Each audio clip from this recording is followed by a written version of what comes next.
Karyn Bryant for MMA H.E.A.T. I'm here with UFC welterweight champion George St. Pierre. And George, of course, we were supposed to be able to see you fighting tomorrow night in the main event, but you were injured. Can you tell us what happened and what your status is right now? Well, what happened is that I got hurt at the end of my training camp. I kind of fell a little bit outward, my knee bent, and I strained my ligament. So I took I didn't want to cancel the fight right away. I still had hope that I was able to heal. So I took 10 days off. Then I tried to come back after 10 days. I felt much better, but I was still weak. Like I was still compensating a lot with my other leg. And I tried to train again, and I hurt my hamstring. I strained my hamstring on the other side, so I knew right away that I was not able to be able to fight. When you fight a guy like Carlos Condit, you have to be 100%, otherwise it would have been a very bad night for me. Yeah, I mean, that has to be a very difficult position to be in, to know that, like you said, you tried to get it better. So when it finally came to make the call, you talked to Faraz about it and said, look, it's just not going to work, or how'd that go? Yeah, Faraz was there. Most of the guys, they didn't want me to take the fight in the first place, but I'm the one that I was pushing through and say, like, just give me a week off. And then after a week, I saw I was not 100% still. So I was like, give me 3 more days.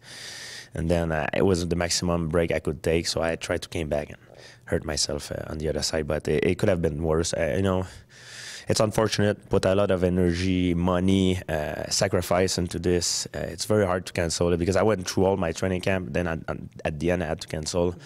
So it's basically like I had a fight almost, but unfortunately, it will be for a little bit later. Yeah, and what's the prognosis as far as your return date? How soon could you fight again?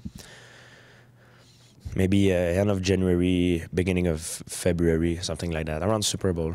I was just going to say. I don't know. We'll see. Right. And what did you think about Carlos as an opponent anyway? Obviously, that was not your initial opponent. It was supposed to be Nick Diaz. So what did you think of the switch in opponents? Well, I was getting ready for Nick Diaz, yeah, and I switched. Carlos was getting ready for Penn, so we switched. So it's a fair. We were both in a disadvantage. It's a fair fight. Mm-hmm. But do you feel like you wanted to fight Nick more than Carlos?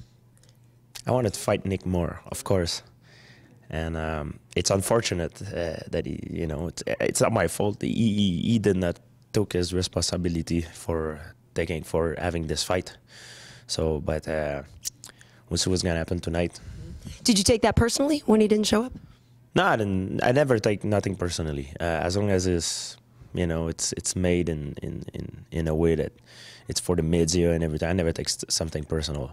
I take something personal if it one-on-one and see him somewhere or nobody else, and then this will be personal. But I think he's a professional, and you know, you talk about a fight like this, it's big money. We talk about big money fight, and I think I'm pretty sure he's smart enough to, you know, to behave like a professional, you know. What do you think his chances are against BJ? Both those guys are explosive. Both of them are very talented, very well-rounded. Yeah, he has a very good chance to win, as BJ has a good chance as well. As a mixed martial art fan, there's definitely a fight that I want to see. Well, we met Francis Carmont yesterday, or a couple days ago. Seems like a nice young guy. If you could tell us a little bit about him. We know he trains with you, and he's part of TriStar. Faraz told me that he's got more of a Muay Thai and a kickboxing background. If you could just kind of let us know what we should expect from him. Well, I don't talk like this about a lot of people. I talked once about a guy like similar that I talked to Francis Carmont. The last time I said compliment someone that nobody knew at the time, and now he's very popular, is Rory McDonald, and now he's very good. And I used to say back in the day he was amazing. Francis Carmont is amazing too, and nobody knows him, but after tonight it will change. Nice, very nice. And the other question I asked him, having visited Montreal a couple times, is why are there so many strip clubs there? I don't know. I don't know. It's a good question. There's a lot of beautiful girls in Montreal. I think Montreal has the rest by percentage, by ratio, the city with the most beautiful girl.